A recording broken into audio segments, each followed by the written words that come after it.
One mic. All I need is one mic. What's the name of the show? One mic with Big Mike. You know, ain't nobody getting hurt, ain't nobody, there's no crime being committed. And they say his style is too urban for the radio. This is real life stuff that's happened to me. Well, you know what? You, and you. One mic with Big Mike. I like to be able to do what I want to do. A sports talk show, but no subject matter is off limits. Meek Mill's concert is not called the Hell Yeah I Bang Khloe Kardashian concert. And now, your host. Put your hands together for the one, the only Big Mike. All I need is one mic. TGIMFing-F. Thank goodness it's Friday, man. Welcome into the Friday edition of One Mic with Big Mike. Of course, I am Big Mike. Closing out the week here on the show.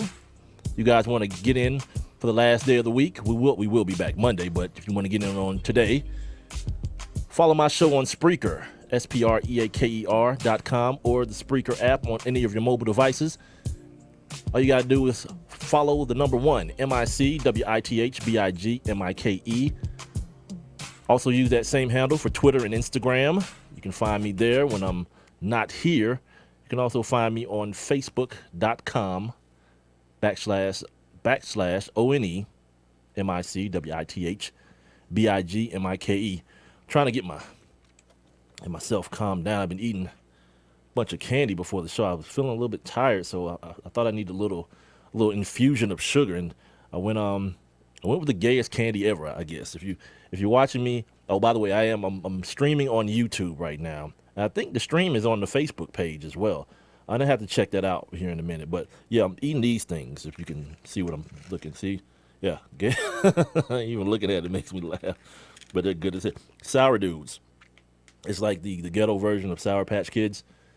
If you're from Decatur, you know what they are. But yeah, so I'm kind of, a little sugar rush. Probably around the halfway point in the show, I'll crash and we'll try to make it through the end. Like I said, you can catch the show streaming live, video live on Instagram, as a matter of fact. Not Instagram. See how stupid I am? Not on Instagram. On YouTube is where I'm at.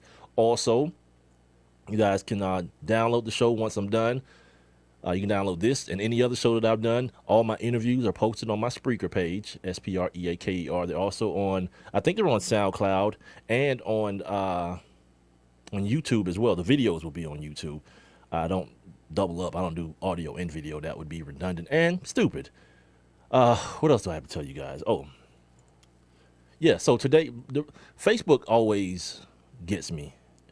I've only been on it for the last month or so, and I don't really know what I'm doing, and it's becoming problematic because what I'm trying to do is I'm trying to make sure I do is not have a profile and a page. I want to just have the page for the show. So what ends up happening is I kind of just left the profile alone, didn't really do anything to it, just did the basics. But today, once I realized that I'm not able to do that yet, to combine them or whatever it is, or whatever they call it. I started updating my little profile, and I put where I went to broadcasting school, not where I went to college, but where I went to broadcasting school, the Columbia School of Broadcasting. So I did it, and I thought I just put, I went and graduated there. But apparently, the way it came off was that, this dude who's been in broadcasting for almost 15 years now decided to go to broadcasting school. So now dudes is like, congratulations, and dudes is liking the page, good shot. And I'm like, no, that's not what happened. I didn't go. I graduated in 2002 from yeah, it's ridiculous and stupid, man. And I gotta figure this thing. I gotta get better. You know what I mean? With my social media game. I'm only 38 years old. You would think I'm like 58 or 68. You know what I mean? But Twitter's like is my thing. It's like 140 characters, not a whole lot of pictures. Well, now people like to throw their pictures on there and all that kind of stuff now. But for me, I don't really have anything to say to anybody that's going to take me more than 140 characters. Like, you look at my minutes on my phone, like when the bill comes, like my old lady, she runs it up. I don't have no minutes, so I don't talk to people. And when people call me, it's almost like you run afoul to me when you call me rather than text me. And then when you call me and the conversation is only like like a minute, the only thing I could think of is you could text me that. You could have texted me that. You could have shortened that and texted me that and saved both of us the trouble. But I guess that's just me and my antisocial behavior. Okay. That's that. Friday show. I'm not sure if this show's going to take the whole 2 hours. I know I say that like 3 or 4 times a week, and then I end up going outside the realm of the things I had to talk about. But, well, it's having things left over. But on today's show, as usual, of course, we'll take our daily look back into the annals of sports and tell you guys what happened historically, some historical moments that happened on this particular day in history. Also, 7:30, my guy Branson Wright from the Cleveland Plain Dealer. I've been telling you guys about this all week long. We finally, synced up or whatever. He'll be on the show. He'll talk to us today about Johnny Manziel.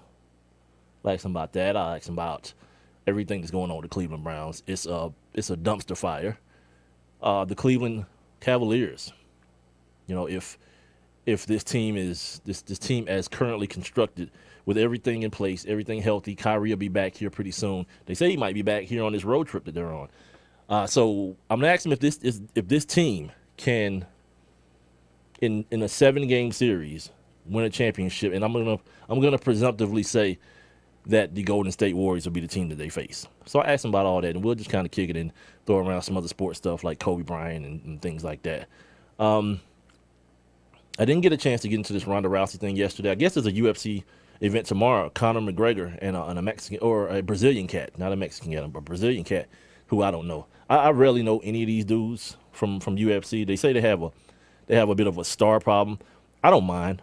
I like watching it because of what it is. It's just action packed, and I've seen some training shows, like how these guys train. So I kind of have an appreciation for it just not being like a street fight, that these guys actually have all these different disciplines that they perform. So I'm cool with not necessarily knowing who they are. I probably know like Ronda Rousey. Now of course you know Holly Holm. I know Anderson Silva, Conor McGregor, Chael Sonnen, because now he's everywhere. I think he's retired now anyway. Bones Jones, Rashard Evans, Rampage Jackson. I know some of the bigger names, Chuck Liddell, those type of dudes, but I'm not a huge I'm not a follower of it. When it's on, I watch, even if I'm flipping through the channels. I think Fox has a contract with them because I see it a lot on like Fox Sports 1 maybe. And I think it's fascinating, and the fact that I've seen it live before here in Atlanta actually accentuates the experience for me, because I have a very great appreciation for it. Anyway, the Ronda Rousey thing, it's supposed to happen, the rematch is supposed to happen in July or whatever, and a lot of people are concerned about it, that it's too soon. But what do you want? What do you want to happen? This thing to drag on, like her to fight someone else and Holly Holm to fight someone else, and you risk both of them possibly losing the fights that they're fighting in between. And I think Holly Holm, she said it in all her interviews that she's a fighter. She wants to fight somebody as soon as possible. So if you're Dana White, the owner of UFC, you don't want to risk her losing and miss out on the rematch between her and Ronda Rousey. You don't want to do that.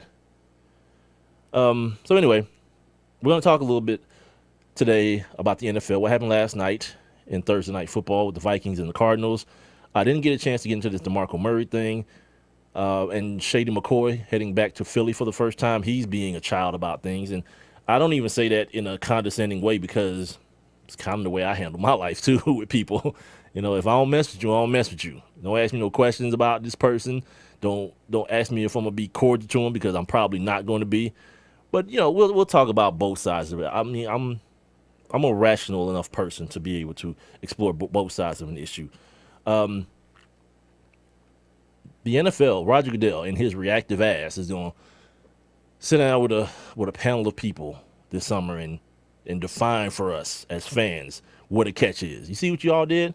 And I'm going to tell you when we get to this part, I'm going to tell you what the problem with that is, but what's happening, other than the fact that he's being so reactive. Got some NBA news, a little bit.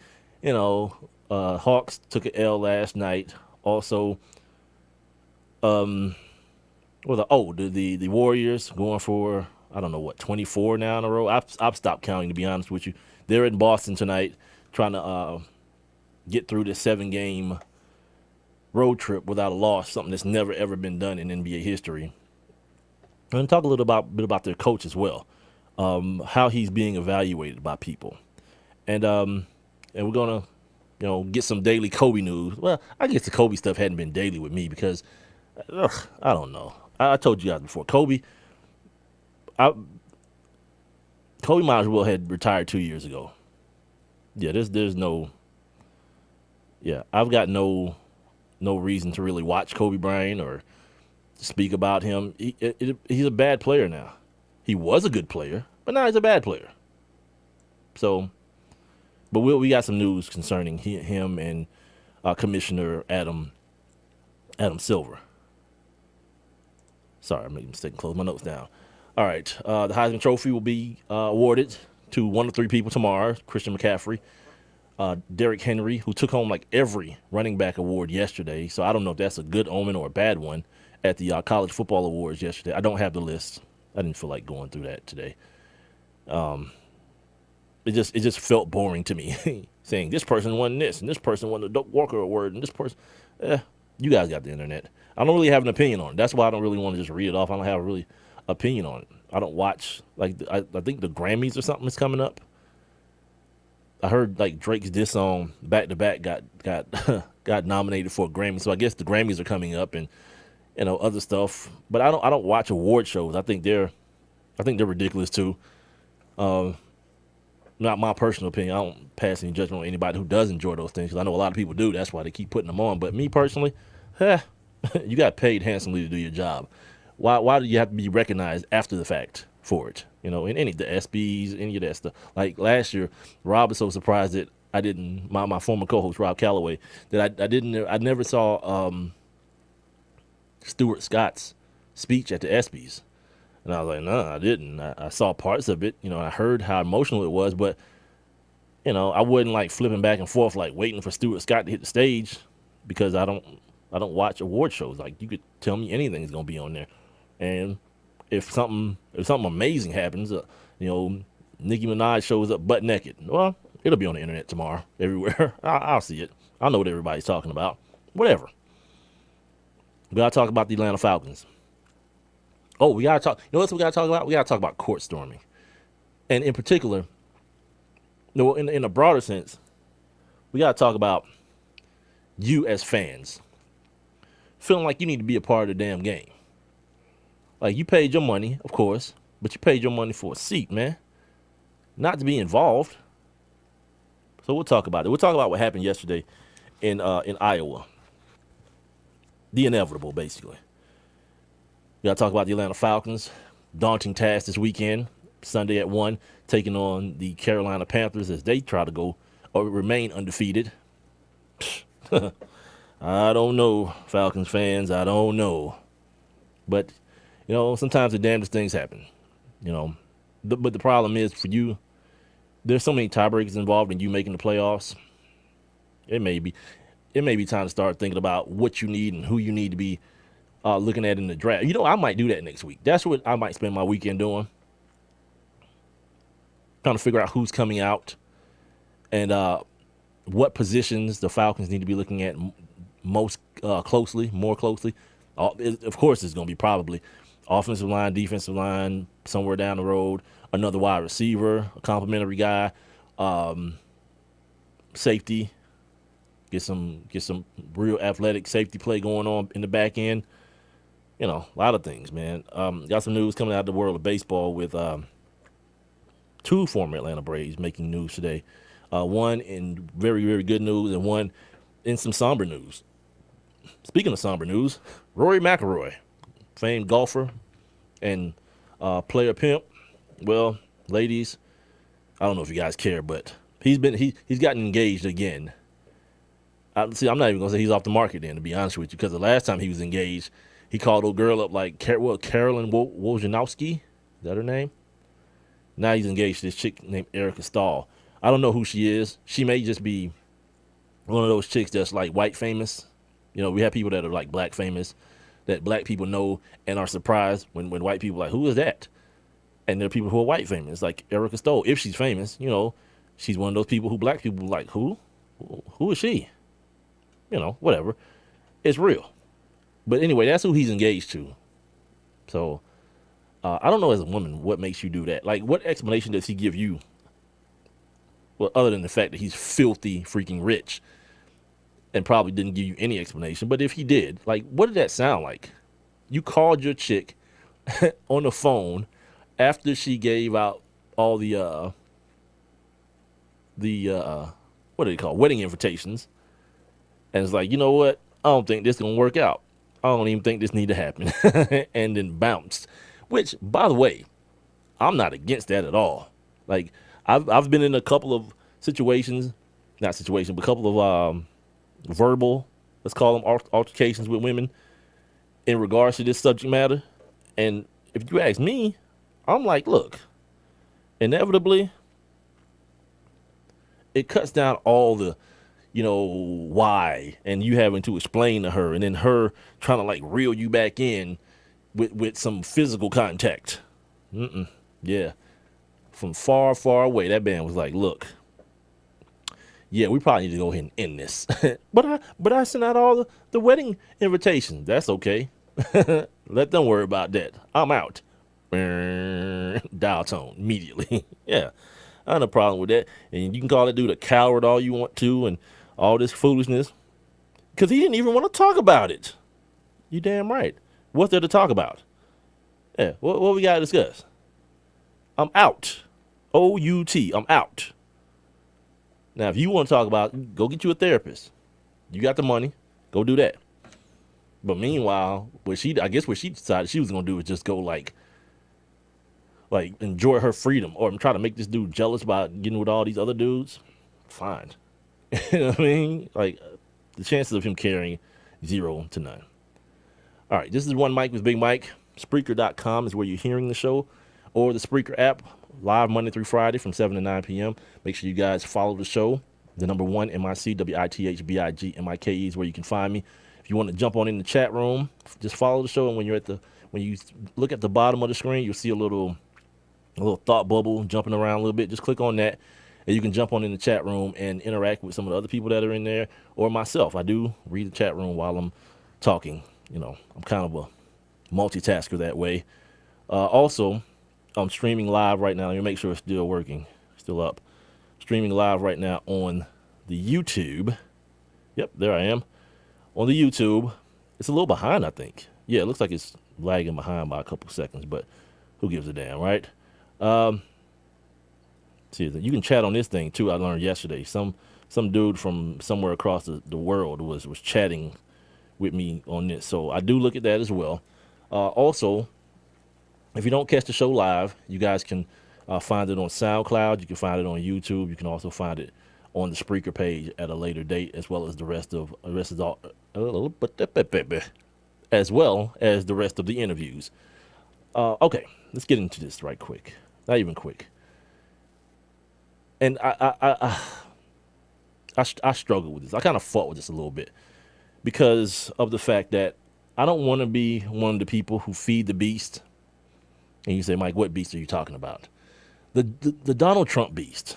You know, the people complain about this dude and he's this and that and that. And then they dedicate like their whole show to talking about the dude. And I'm like, if it's like, you understand who this dude, he's an attention whore. And if you wanna make things right when it comes to him, you ignore it. You ignore the idiocy and foolery that he's about. But the reason I decided that I was gonna make this a topic on the show and lead the show with this topic is because I saw some prominent athletes speak out about this, what he did, and I'll tell you what he did here in a second if you don't know. And then today, some of the athletes from some current athletes spoke out about it as well, and so it had a sports angle to it. Like, I just didn't want to get on here and be like, Donald Trump's an idiot. I think a lot of people know that. Not enough people, by the way, but a lot of people know that. The problem is, I'm not sure that a lot of people that know would go about making sure that he doesn't reach his ultimate goal, which is the presidency of this country. And for all the people who feel like it's so unlikely, I think you're playing into his hands. I think that's exactly what he wants you to feel like. Like, it's so unlikely. Just keep on ignoring me while I rebel rouse other idiots like me. Okay, now let's get to the brass tacks. Something horrible happened last week in Southern California, right? Two people who claim to be associated with the Muslim extremist group ISIS shot up a bunch of people, killed 14 people in Southern California. Horrible tragedy, right? The way I heard it described was the worst tragedy on American soil, the worst terrorist attack on American soil since 9/11, which, in fear of it seeming as though I'm minimizing one, we're talking 3,000 people in one shot versus 14 people. And the reason I'm making that distinction is this, because in this country, terrorism seems to only have one face. In 2015, in the 21st century, terrorism seems to only have one face. This country has experienced terrorism for centuries. And for a lot of that time, the faces weren't brown, they weren't black, they were white. And so now, the way things happen, that kid that ran into that church in South Carolina and killed those people that were having Bible study, how many times was he categorized as a terrorist? Here in Georgia, a white man set off a bomb in a Walmart. Now, it wasn't something that blew up the Walmart, but it was a bomb nonetheless, right? They charged him with illegal detonation of an explosive in a public area. I think I'm saying that right. Meanwhile, somewhere else in the country, a little brown kid shows up with a clock. Who, by the way, I'll say this about that. Like, people got really, really outside themselves about that kid that got in trouble for taking that clock to school and people assuming it was a bomb and him being Muslim. It's a couple things about that. You gotta be more self-aware, bruh. Your parents gotta be more aware. You know what I mean? There's a reason that and you can say it shouldn't be this way, but the fact of the matter, it is. You know what I mean? Little black kids walking around at night with hoodies on. Like, if as a parent, I'd be out of my damn mind. I'd be scared for mine. And I'd probably try to convince him not to do that, not to put that on. So you send your kid to a school with this clock, which really it wasn't even no clock that he invented after people saw what it was, with all these wires and things. I could assume that if I took that to school in this climate, it would be considered a bomb as well. Like, the over the top part was the kid. Well, like, once you get the situation under control, this little scrawny little 12-year-old kid to be in handcuffs, like, that's where you went too far. But being, as a parent, the people that we always talk about, people at school not doing enough, them being more safe than sorry, I'm cool. Even if it's one of those things that comes down to profiling. Because, again, sometimes self-awareness can keep you out of a lot of trouble. When you know, you know what I mean? When you know, I talk about it in the black community. You know what I mean? You riding around and you got your dreads and all that. You tatted all up and you got this box Chevy with this candy coated and these big old tires and everything. You look like a dude that's saying, please pull me over and rip all my seats out because you looking for dope, even if you don't sell dope. You just look like that type of dude that the police are going to say, you know what, we need to stop him for something, because that just don't look right. Now, is it right? I'm not saying all that. But what I'm saying is that the world, like, I live in reality. I don't live in that utopia that a lot of you guys live in. So anyway, back to Donald Trump. And I'm going to have to pick this up probably at the top of the hour because, of course, I have Branson Wright from the Cleveland Plain Dealer coming up here in just a second. And we'll talk a little bit about maybe this will come up as well. But we'll talk some Cleveland sports, Johnny Manziel, everybody's new favorite bad quarterback, LeBron James, what's going on in Cleveland with that ball club as it pertains to, now that we're past the quarter point of the season, the quarter pole, what do they look like going forward? They're getting healthy. Kyrie's going to be back. I think Iman Shumpert might be back tonight. So they're getting healthy and they're getting that full strength. They got some guys that are playing above where you may have thought Delhi, where you may have thought them to be. So, like I said, I want to get into all that with him, but this Donald Trump thing, it just kind of, me and my old lady were talking about it. She came downstairs the other day talking about, your boy up 20 points after he said that stuff about those Muslims. I don't even know if I said what he said yet. What he said was, if you don't know, that due to what happened, the mass shooting, the terroristic act that happened in Southern California, that we need to ban all Muslims from the United States. Yeah. Like, that's so wrong on so many levels. But then the problem is, there are people, like I said, she just said his numbers went up 20% or 20 points or whatever it is. He's far and beyond. He's so far ahead of the other wacko, Ben Carson, the black dude, that I heard on CNN, they described it as him, like if it was a race, he'll be about to lap him. Meaning he'll be about to go around the track once to the point where it seems like he's behind him again. You know what I mean? He'll be so far ahead of him, it'll appear that he's behind him if we were talking about a track meet. That's him being a crazy wacko, like, whatever, I don't care. But the amount of support that he's getting, that's the problem. And it's a problem for everybody. Later on in the show, I'm going to read you guys what Colin Kaepernick had to say, and I think he hit the nail right on the head.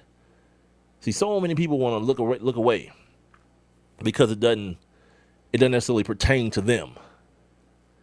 Oh, but you next. If you're Jewish, you're black, you're Native American, Asian, you next. Just line up. He'll get to you in a minute. And it's so, people are so uninformed about so many things. Oh, and it ain't because, in this case, it's not just because you're stupid. It's because people peddle stupidity. The stuff you look at. His racist rant about Muslims. Wait a minute. That's two different things. Islam is a religion. I mean, if anything, you could call him xenophobic. But the racist stuff he said was about the Mexicans, how they're all rapists and thieves. Yeah, that happened. That happened in America, and no one batted an eye. Like some people did. And now, the people who are running against him and the people who are in the Republican Party, they're acting like, this is an outrage. Really? How outraged are you really? You know what I mean? Because he seems to be very, very comfortable saying these things. Very. So when we get back for the second half hour of the show, we're going to talk to Branson Wright. And I didn't see this coming before I booked Branson. So we're going to have to kind of chop the conversation up, and I'll bring it back up at the top of the hour, and we can kind of try to put a bow on it and move on with the sports topics. But I felt compelled to speak on this matter. So we'll do that. This is One Mic with Big Mike. I am Big Mike. Spreaker.com, Spreaker.com, and the app for your mobile devices is where you can find me Monday through Friday from 7 to 9 p.m. Also, I'm on Twitter, Instagram, and Tumblr. Yes, I never mention it because I never log on. But yeah, I guess if you hit me up on it, the little notification will come up on my phone. So I'll holler at you. Yeah, I'm at the number one, MICWITHBIGMIKE on all three of those social media platforms. And on Facebook.com, it's /ONEMICWITHBIGMIKE. We'll come back. Branson Wright next. Hi, I'm Layla Ali. I might be undefeated in professional boxing, but there's one problem even I can't fight alone: childhood hunger. Over 17 million kids in America may not know where their next meal is coming from. That's 1 in 5 children. Yet billions of pounds of surplus food produced right here in America just get thrown out every year. That's more than enough to feed every last hungry child. That's why the Feeding America nationwide network of food banks gathers surplus food and gets it to hungry kids before it goes to waste. But they can't do it without your help. Join me in supporting Feeding America and your local food bank by going to feedingamerica.org. Together we can knock out hunger. Together we're Feeding America. To help solve hunger in your community and to find your local food bank, visit feedingamerica.org. Brought to you by Feeding America and the Ad Council. Hi, this is Terry Crews, actor, former football player, game show host, father of 5, and all-around big dude. I'm also an expert on drama. I know all kinds of drama. There's the good kind that comes with having a house full of kids. There's the bad kind like season-ending injuries. There's the necessary kind like having an agent in Hollywood. And there's silly drama like the drama around my percolating pectorals. And then there's the drama you can skip. Skip the drama that comes with not having your high school diploma or equivalency. Find free adult education classes near you and finish your high school diploma. Visit finishyourdiploma.org. Or text diploma to 97779. Message and data rates may apply. Reply STOP to opt out. That's diploma to 97779. And leave the drama to actors like me. Brought to you by the Dollar General Literacy Foundation and the Ad Council.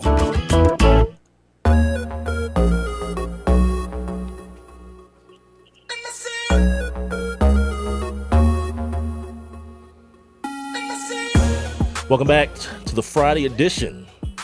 Last day of the week. One mic with Big Mike. I am Big Mike. Spreaker.com is where you're hearing the show, and the Spreaker app for all of your mobile devices. I'm also on Twitter and Instagram. So go ahead and follow me, the number one, MICWITHBIGMIKE, One Mic with Big Mike. Also use that handle for Spreaker. Sign up for your free Spreaker account. And you can join the show Monday through Friday, 7 to 9 p.m. by clicking the little thought bubble at the bottom of the screen. And you can get in on the action via the live interactive chat room. I'm also on Facebook, which I'm still trying to figure out here. Facebook.com/ONEMICWITHBIGMIKE. And as promised, been promising you this all week long, my man Branson Wright from the Cleveland Plain Dealer joins me. We're going to talk a little bit about what's going on in his neck of the woods. Branson, what's going on, brother? Hey, man, doing good, real good, brother. Can you hear me okay? Yeah, I got you, man. I got you. We here. Okay. Now. Yeah, it seems like you got some commercial stuff going on in the background. Do I? You hear something in my background here? Yes. I don't know what that is. Let me do this. Let me do this here real quick. What about now? You good?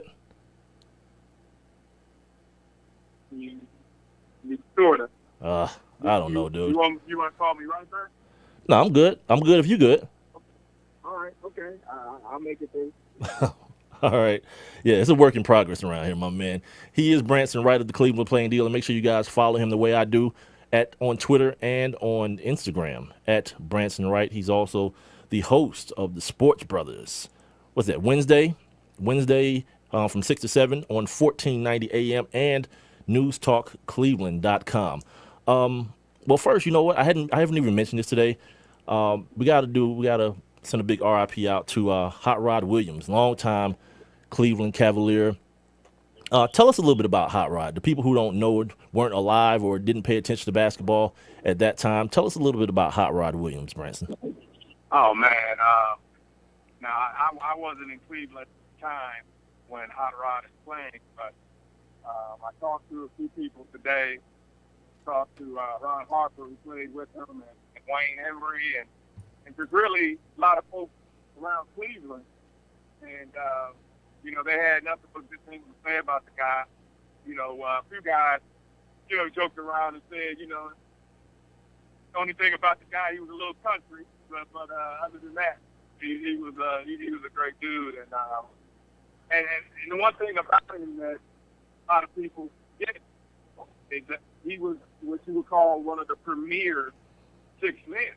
Right. He's coming off the bench in '89 with his best year for average game and two block shots. I mean, he would be getting paid right now if he was out. Somebody coming off the bench couldn't work like that. So, yeah, especially if he was in Cleveland. Just the utmost team player. You know why I wanted to talk to you. What was best for the team? The fact that he was backing up Larry Nance and Brad Daugherty, and he was a dependable guy that could come in and put in work. And nothing was bad about the guy. Nobody said anything bad about it. It's just the consummate teammate and good guy off front. Now, for those of you who don't know, Hot Rod Williams actually just died at the age of 53 from complications from prostate cancer. Now, guys, this is something that you've heard me and Rob, when me and Rob were doing our show, you've heard us kind of joke about this a little bit because I'm under 2 years away, from that fatal moment. And if you don't know what the fatal moment is, it's that prostate exam. And we kind of shudder a little bit when we talk about those things and we're getting older. But it's very important to make sure you get that done and get it, if you do have a problem, to make sure you get it found out early, because his problem was that once he found out about it, it already spread to the rest of his body, or it already spread. Let me say it that way. And it ended up taking his life at a very young age, 53 years old, for a guy who played professional sports and was in the tip-top shape that he was in. That's way too early, man. Oh, yeah. Way too early, Big Mike. It's, I know, my grandfather passed away from prostate cancer, and I've had friends where they went to get checked and it caught early enough, where basically spared their life because they went early. That's something you have to do. You have to go early.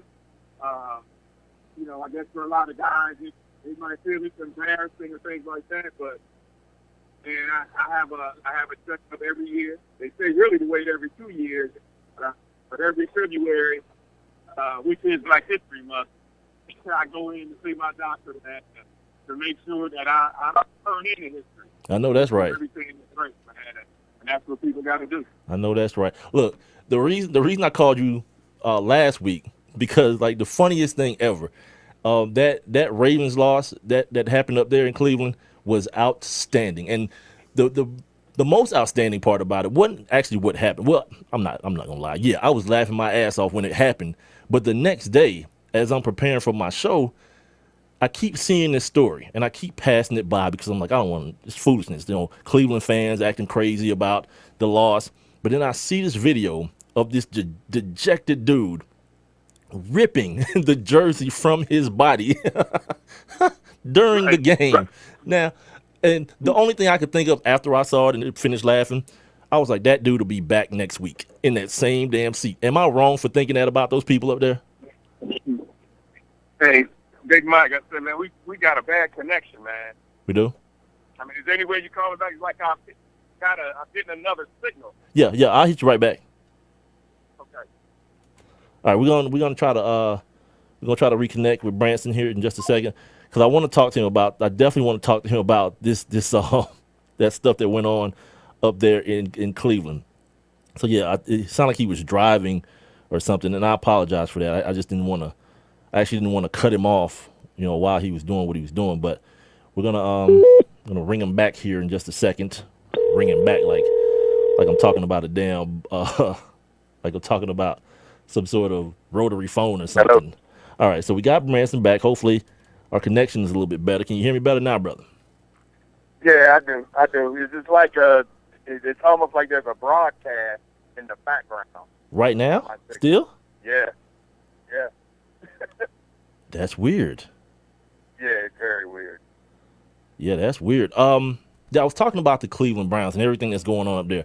And I'm always trying to tell the people down here in Atlanta to kind of zoom out and realize that you're not in the worst situation. The team may not be doing that well, but there are people who are actually suffering. Give me and the people listening that are here in Atlanta a little perspective on what it is to be a Cleveland Browns fan. Not saying that you are one, but you're amongst them. So give us some perspective on what it is to be a Cleveland Browns fan. Hey, I'll give you perspective. You know me, Big Mike. I'm all about history, man. So I'm gonna give it a sort of a history lesson. You know, the Cleveland Browns. You know, they were, Paul Brown, being from Ohio. You know, being from Massillon.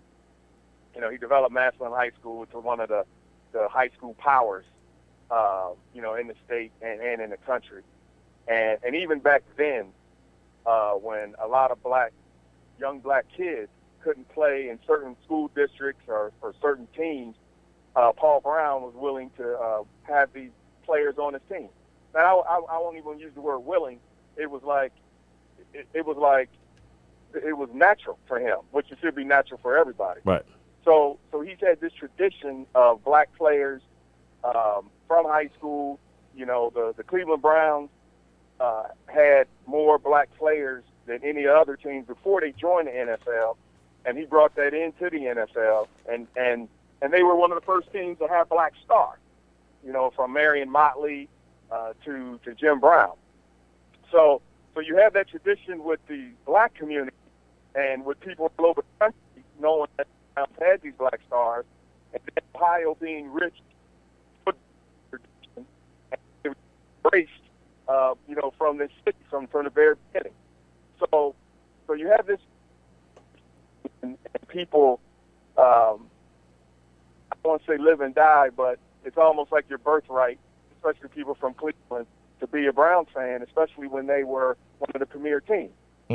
So now you come to current time, and how since 1999, when they left, and now they came back as an expansion team, and they just really haven't been right since they've been back. And, this is the owner. You've had 8 different GMs, 8 different coaches, different GMs, 24 different starting quarterbacks. And it's just been such a disarray, for the fan base. I mean, just imagine, let's imagine this. And the Yankees have a tradition. Right. Just imagine if the Yankees moved out of New York, and not only that, come back as an expansion team, and then they just basically suck for 20-plus years. And to compile that, the team that left and won a championship. Let's not forget that part of the story. Oh, exactly. So it's just unfathomable for people to imagine, an elite franchise, as I was giving examples of the Yankees, but you have that with the Cleveland Browns, and it just hasn't been right, man. So, so these fans have been suffering, and let me say this too, Big Mike, and I always allude to this. When people say, well, because I don't know if you saw the sign at the last Browns game, somebody said, well, at least we have LeBron. I don't care if the Cavaliers win 10 straight NBA titles.